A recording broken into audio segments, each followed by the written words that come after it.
This is not just about immigration. This is about what happens when fear becomes law, when silence becomes a strategy, when rights are stripped from people not because they committed a crime, but because they exist. You're listening to A Dangerous Precedent, Voices from the Central Coast, a student-led podcast from CSUMB. In this episode, we will talk about the real-life impact of immigration enforcement on students, families, and schools across our community under Trump's second term. And we're not pulling any punches. Breaking news at this hour as well. President Trump now authorizing ICE to target schools and churches in its deportation raids. He is revoking a directive excluding arrests in so-called sensitive areas. In just the first 50 days of Trump's second term, ICE conducted nearly as many arrests as it did in the entire year before. That is not a return to order. That is a purge. The Department of Homeland Security lifted restrictions on immigration arrests in school. ICE can now walk onto campuses. They can show up at hospitals, at your church, your child's daycare. They do not need to knock. They do not need to explain. And in Monterey County, where 1 in 4 people is foreign-born, the fear is constant. Nearly 62,000 undocumented individuals live in Monterey and San Benito counties.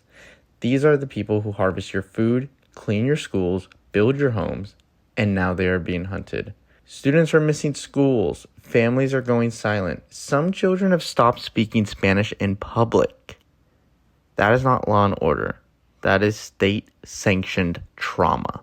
To help us understand the legal chaos behind these changes, we spoke with a Department of Justice accredited representative with the Latin Advocacy Network. Tell us about yourself, your job, and how you ended up in that position. Well, I'm the founder and executive director of Latin Advocacy Network. It's a human rights nonprofit organization that provides legal immigration services in California, and we're mostly focused on providing services in remote areas. How I ended up in this position, I was a criminal lawyer in my home country, and I came here to get my master in law. As an immigrant, I was experiencing how hard is the immigration system, and it doesn't matter if you're well educated or not.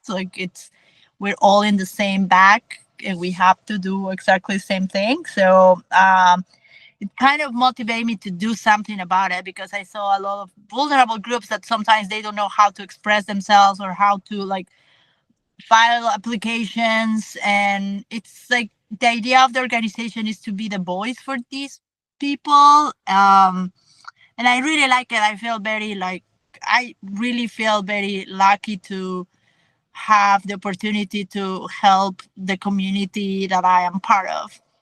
Talking about the immigration system, have you noticed with the first and second Trump presidency, things become needlessly more difficult, or any changes that are making the system more difficult to navigate in itself?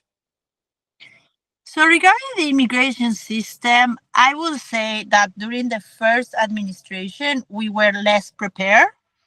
So I felt that I saw myself freaking out when there was any news, because everything was new, and there was you didn't know what to expect. And now in this administration, we kind of know what to expect. So it's we're more prepared. Definitely. I feel that something that personally is way better for us is that we collaborate with a lot of big organizations. So I definitely feel that we're very protected. And if something happened, I know that I have the support of all of these community groups that are going to be there for our clients.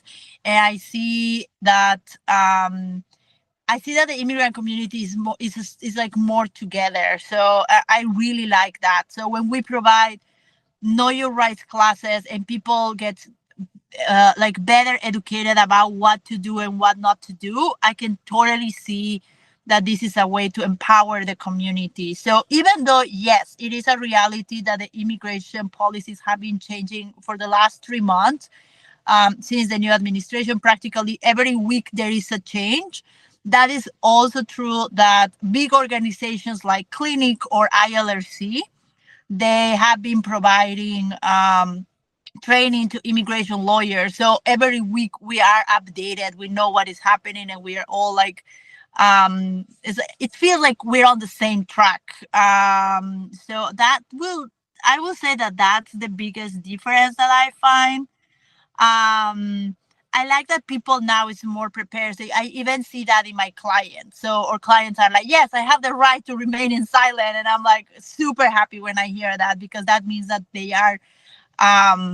know what to do. The thing that I really don't like is the social media. So I think like social media is stronger now. And the reason why I don't like it is because there is a lot of information and a lot of misinformation, because for immigration purposes, every case is a different world, like every person that arrives to the country arrives in different circumstances, even though they cross together. Every case is a different world. So when you hear something on social media or in the news that possibly is applicable to one case, probably is not applicable to all the cases. So when I receive calls from clients like crying, saying, I just saw in the news that this woman was deported and she was here for 30 years and she was so good. And what they don't show is like, oh, maybe this person had a deportation order. Maybe this person had criminal records. So it's not like all the people that are in similar circumstances will have the similar results. And that's what I really like from immigration law, is that it's very dynamic and you can be very creative. And that's the challenge that I like. It's kind of like fighting against the system, because the system is new. So we're taking advantage of that. And the more creative you are, I think the more the entire system is like progressing with our own cases. So I can see that happening. Yeah, it's clear that this administration has had cruelty towards immigrant communities. And we've seen this with recent news stories, such as Kilmar Abrego Garcia being sent to El Salvador, and recently, two different cases of a mother being deported and forcing to take her children without proper due process, what some are calling it. Do you have any Mhm. comments on these stories? So these type of cases are very tricky because they involve not only national security laws but also internationally.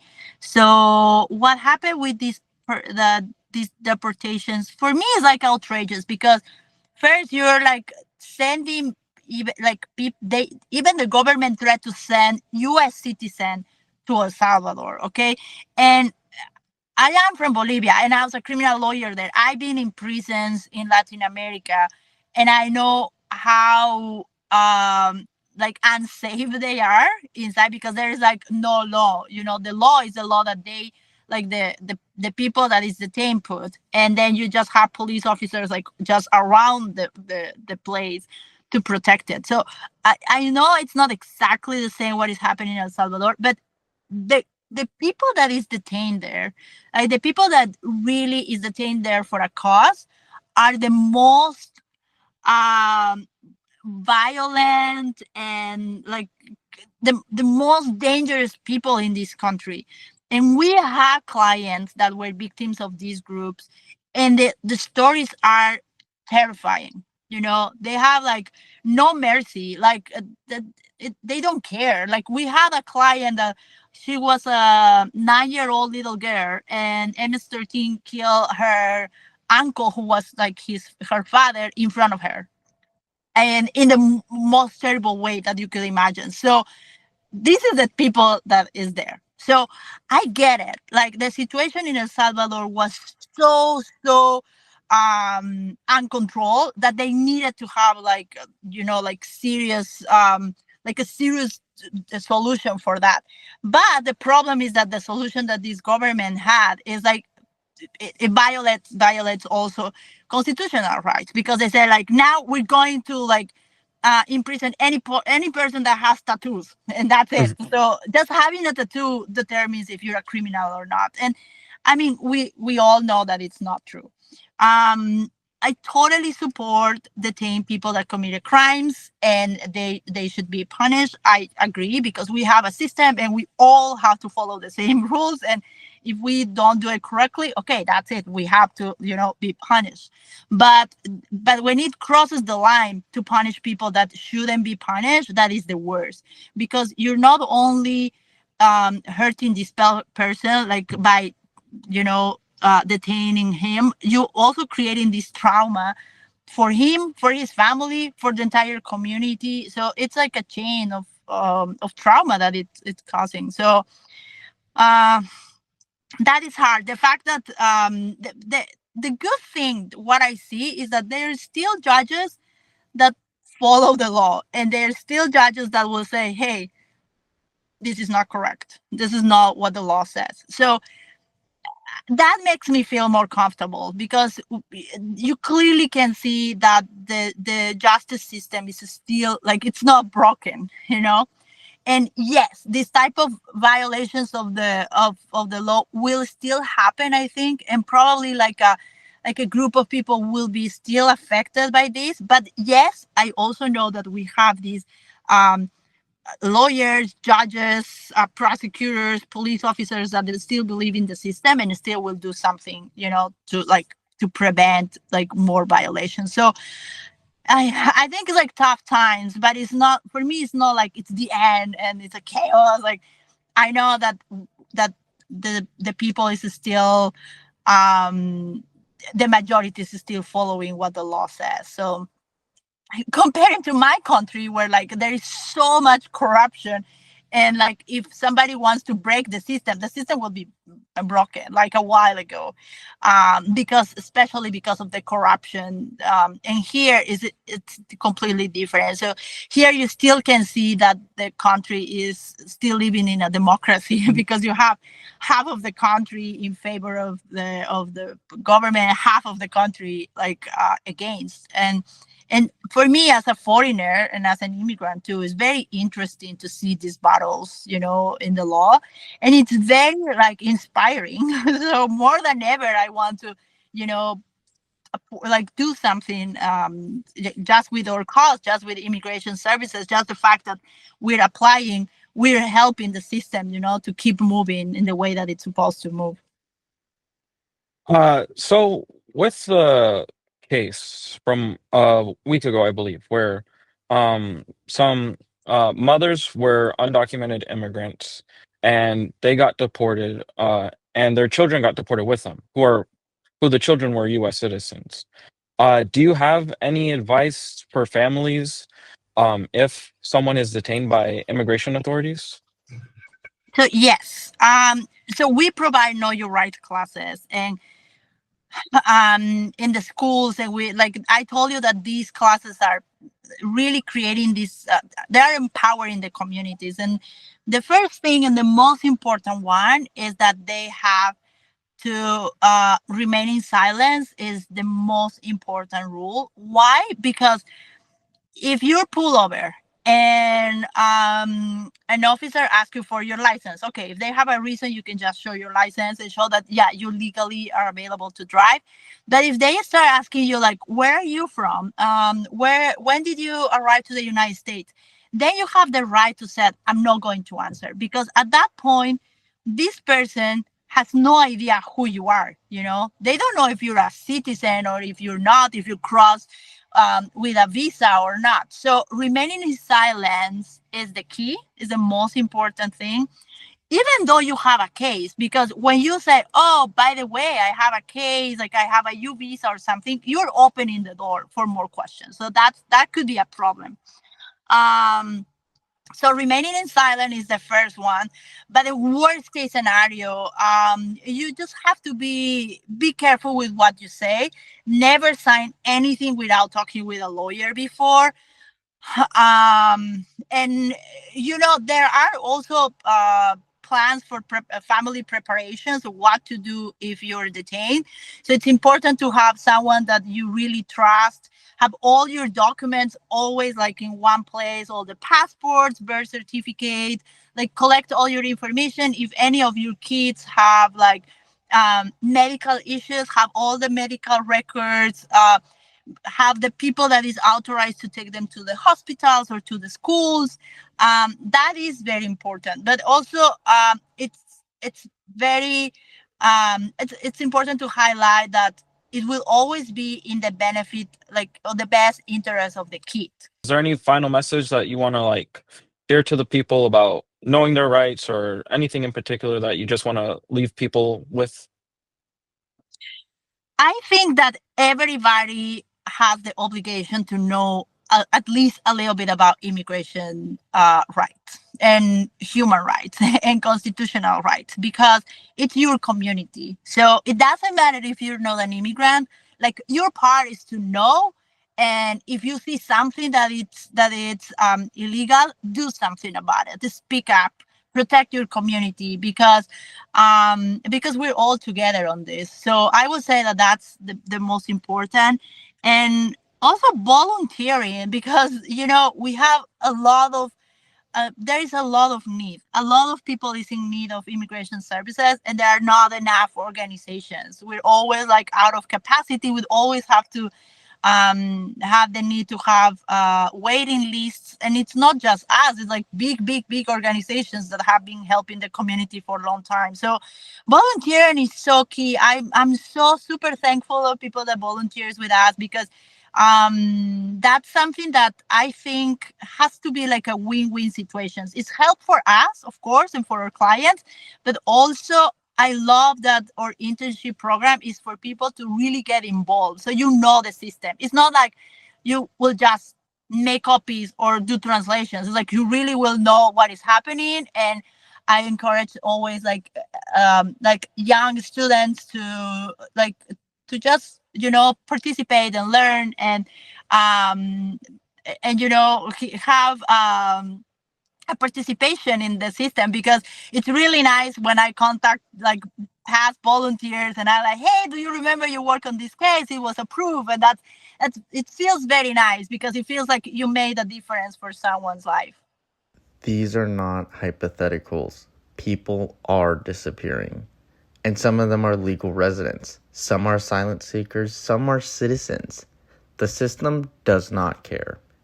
Once due process goes out the window, it's open season on whoever the government decides is inconvenient. McCarthy saying that you should apologize for the comparison between concentration camps and detention centers. If you really want to understand the impact, you have to hear from the families living through it, because this isn't about statistics.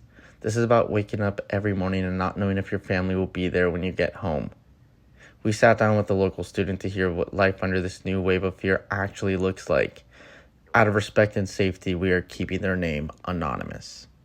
How have recent changes in U.S. immigration policies affected your daily life and educational experience? Recent changes have made my life feel more uncertain. It's almost like a thought that just stays in the back of your mind, but always lingers from time to time. Even though I've grown up here, there's always been this invisible weight, like you're never fully secure. Policies that delay or complicate legal status make it harder to focus in school. There's always that worry in the back of your mind about what could happen to you or your family. Have you noticed any changes in your school environment or how people treat you? Some teachers try to be supportive, but they don't always understand what it's like. I've had to explain why I missed class to help my mom with her immigration appointments, or why I couldn't focus because we're waiting on a court date. Some peers don't understand or say things that remind me I'm different. How are you coping with the emotional toll of this uncertainty? It's stressful always having to live life in this state of limbo, but my family keeps me grounded. I write in a journal when things get heavy, and I try to stay focused on my goals. My dad became a citizen after years of studying. That helps me stay hopeful. What are those goals? I want to work in healthcare, maybe as a nurse or a physician assistant. I've seen how vulnerable people can be when they don't speak the language or don't have access to care. I've started with becoming a medical assistant and I'm hoping to move up. Have you felt supported by schools or local resources? Some schools have counselors or after-school groups, and there are community centers that offer legal help and tutoring. My mom and I used to go to an office in San Jose where they'd help her with her paperwork. I would go with her and translate. I'll never forget how kind those women were. Have you experienced fear related to immigration enforcement? Yes, anytime someone mentioned ICE or when there were rumors about raids, it just made you want to disappear. You start being careful about where you go and even what you post online. How has this impacted your responsibilities at home? I had to grow up fast. I translated documents, made calls, helped my mom navigate the system. It made me more responsible, but also more anxious. If you could change anything, what would it be? I wish the system moved faster and was less cruel. Families shouldn't have to live in fear just because of where they were born. And what advice would you give someone who is thinking of coming to the US? Be prepared for a long journey. Find legal help. Protect your mental health. There are people here who care, but you need to be cautious. What keeps you going? My parents, everything I do is for them. They gave up so much to bring me here. I want it to mean something. I want to make them proud. Let's be clear. What is happening right now is unconstitutional. Families are being detained without warrants. People are being deported before they have ever seen a judge. Judges are being arrested for trying to uphold due process. And immigration is not even a criminal offense. It's a civil matter. So when the government starts kicking down doors, making arrests without cause, and denying basic rights, that is not law enforcement. That is authoritarian rule. This is not just about who gets targeted. This is about how far a government will go when it decides the Constitution no longer matters. And yes, American citizens have already been deported. That is horrifying. But that is not the core of the issue. The real danger is a government operating outside its legal bounds, trampling over protected rights and rewriting the rules in real time. Because the Constitution does not only protect citizens, it protects everyone on United States soil. That includes undocumented immigrants, asylum seekers, and anyone else the government decides is inconvenient. Due process is not optional. A fair trial is not negotiable. These are not suggestions, they are rights. If we allow that to be taken away, if people sit back while tyrants override the Constitution and throw out the rule of law, then what remains is not a democracy. Some are still waiting for a line to be crossed, but for many, that line is already far behind them. For some, this is the first time they are afraid. For others, it's just the first time anyone has listened. So ask yourself, if I were your family, your name, your classroom, would you stay quiet? Because this doesn't stop here. To quote Martin Niemöller, his words from Nazi Germany still echo now, almost word for word. First they came for the socialists, and I did not speak out, because I was not a socialist. Then they came for the trade unionists, and I did not speak out, because I was not a trade unionist. Then they came for the Jews, and I did not speak out, because I was not a Jew. Then they came for me, and there was no one left to speak for me. History has shown us what happens next. So the question is not. The question is who. And when they come, what side of history will you be on? Will you be complicit, or will you fight? This has been a Dangerous Precedent, Voices from the Central Coast. Produced by the students of HCOM 340S at CSU Monterey Bay. Script written by Brittney Williams. Hosted and recorded by Emilio Carreon. Interviews by Sean Carreno, Yoselin Camacho, and Miranda Macias Ortiz. Research by Alize Martinez and Jonathan Montes. Thank you for listening, and thank you for refusing to look away.